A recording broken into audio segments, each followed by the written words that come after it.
Parlons maintenant de paramétrage de caméra parce que c'est bien beau tout ça, mais comment on paramètre ça? Il y a énormément de boutons, il y a beaucoup de menus, tout ça. Donc le mieux vraiment pour apprendre à paramétrer, c'est de se souvenir des bases, donc surtout la luminosité, comment on gère ça, c'est le plus important. Un coup qu'on a ça de gérer, le reste c'est vraiment de l'exploration. Donc de savoir les boutons, qu'est-ce qu'ils font exactement, il y en a qui ont rapport au son, il y en a qui ont rapport à l'image, il y en a c'est la gestion des fichiers.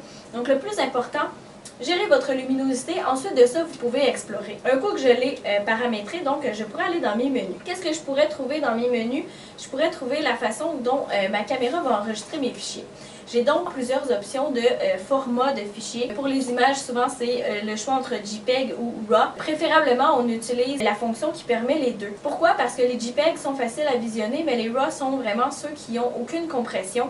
Donc, ils ont la qualité maximale. Donc, si vous voulez faire du traitement de qualité, après, on essaie de garder les RAW. Le même principe en vidéo, lorsqu'on a une caméra de qualité comme ça, on a plusieurs options. En général, on essaie vraiment de trouver la version la moins compressée pour que la qualité soit la plus optimale possible lorsqu'on va extraire nos données vers l'ordinateur pour faire la post-production. Dans les menus, c'est une des choses qu'on peut changer.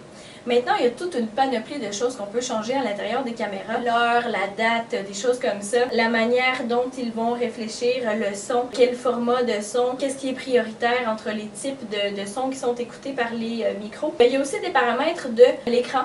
Donc, combien de temps il va rester affiché, combien de temps il va se mettre en veille, à chaque combien de temps mon appareil va se mettre en veille peut-être. Toutes sortes de menus comme ça qui existent simplement. Donc, pour ouvrir, généralement, on a un bouton qui est généralement une roulette sur les appareils comme ça. C'est la première chose à trouver, évidemment, avant de calibrer tout ça. Un coup qu'on le met à on, c'est de trouver le bouton d'enregistrement.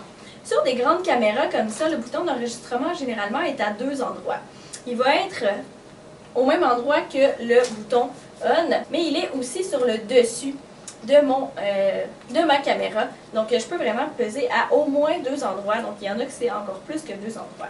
Donc, n'hésitez pas à la virer de tous les côtés, regardez tous les boutons qui sont présents. Tous les paramètres aussi qui sont automatiques se trouvent généralement dans les menus. Donc, gestion de couleur, souvent on a des paramètres automatiques, surtout dans des appareils comme celui-ci. Donc, si vous avez des modes de filtre, si vous avez la balance des blancs, vous pouvez tout chercher dans les paramètres. Donc là-dedans, il y a énormément d'informations qui peuvent se trouver là-dessus. Donc, qu'est-ce qui est important de faire lorsqu'on paramètre? C'est vraiment d'y aller étape par étape. La première chose et la plus importante des choses à faire, c'est de paramétrer la luminosité, donc la manière que c'est géré. C'est le principal, mais n'oubliez pas non plus de regarder comment sont gérés vos fichiers pour être certain que lorsque vous allez exporter, ça s'exporte de la bonne façon, la façon qui est la plus optimale, qui va réduire le moins possible la qualité, pour éviter d'être obligé de tourner une deuxième fois parce qu'on a mal enregistré et transféré nos fichiers. C'est un peu dommage quand ça arrive, ce genre de choses, donc assurez-vous de bien paramétrer votre caméra avant de commencer à filmer.